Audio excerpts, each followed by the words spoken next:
మా కదంబమాల సభ్యులకు, యూట్యూబ్ వీక్షకులకి స్వాగతం అండి. ఈరోజు మనం మాట్లాడుకునే కొన్ని విషయాలు ట్రెండింగ్ టాపిక్. సమాజంలో మనం బతుకుతున్నప్పుడు మన చుట్టూ అనేక రకాల మనుషులు, మతాలు, కులాలు ఇలా ఎంతోమంది కలిస్తేనే ఒక సమాజం అవుతుంది. ఈ సమాజంలో మనిషిని మనిషిగా గౌరవించుకోవడమే తప్ప భగవంతుడిని, ఏ మతమైన మత విశ్వాసాలని చులకన చేయడం, తేలిక భావంతో అపచారం చేయబోవడం ఇవన్నీ కూడా సమాజంలో మంచి చేయవండి.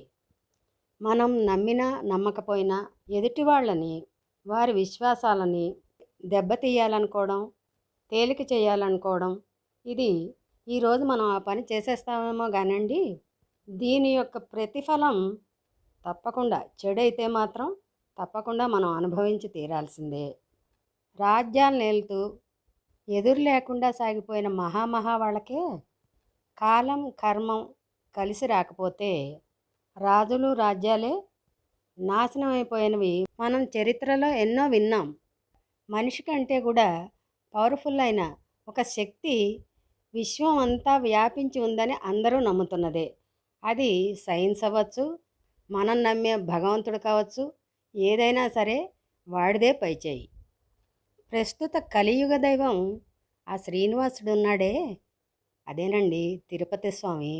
ఆయన మహా పవర్ఫుల్ అండి. మనకిష్టమైతే, చేతనైతే ఆయన యందు భక్తి ప్రపత్తులు కలిగి ఉందాం, లేదా అలా వదిలేయడమే. అంతేగాని జోలికి వెడితే మాత్రం మనం చరిత్రలో ఎన్నో కర్మఫలాలు చెడుగా అనుభవించినవి ఎన్నో చూసాం. మనం గంటల కొద్దీ ఆ స్వామిని అర్చించక్కర్లా.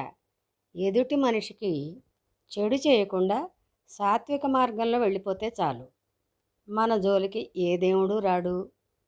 మనలో ఎప్పుడైతే చెడు తలంపు ప్రవేశిస్తుందో, మనం నా అంతటి వాళ్ళు లేరు అనే అహం ప్రబలుతుందో, అప్పుడేం చేస్తాం? మితి లేకుండా, లెక్క లేకుండా మన ఇష్టానుసారం ప్రవర్తిస్తాం.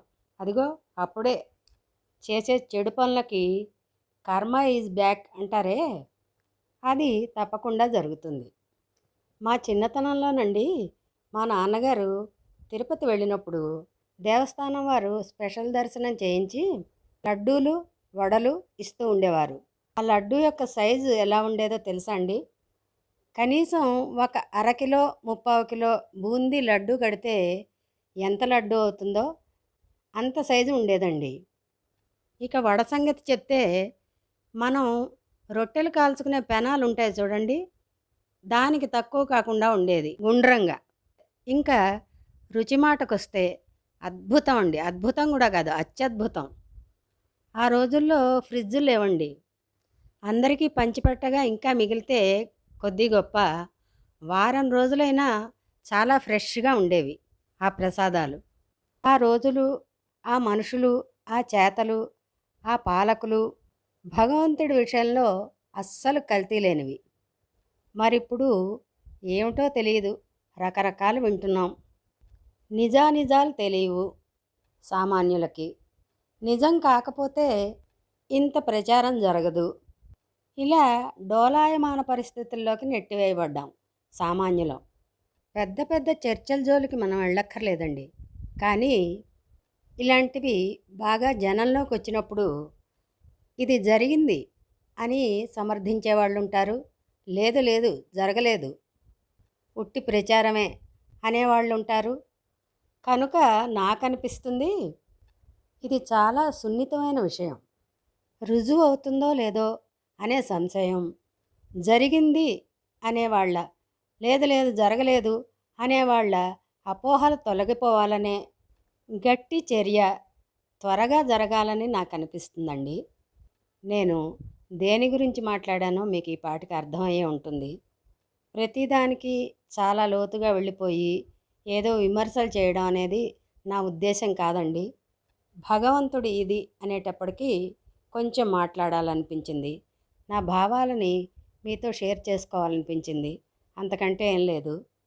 యాక్చువల్గా ఇవాళ ఏవో 4 కబుర్లు చెప్పి ఒక హాస్య సంభాషణ మీకు వినిపించాలని అనుకున్నానండి. అలాంటిది ఈ కబుర్లు ఎటో వెళ్ళాయి. మళ్ళీ తర్వాత వీడియోలో చెప్పుకుందాం. ఇప్పటికే చాలా కబుర్లు చెప్పినట్టున్నాను కదూ. మరి సెలవు, ఉంటాను.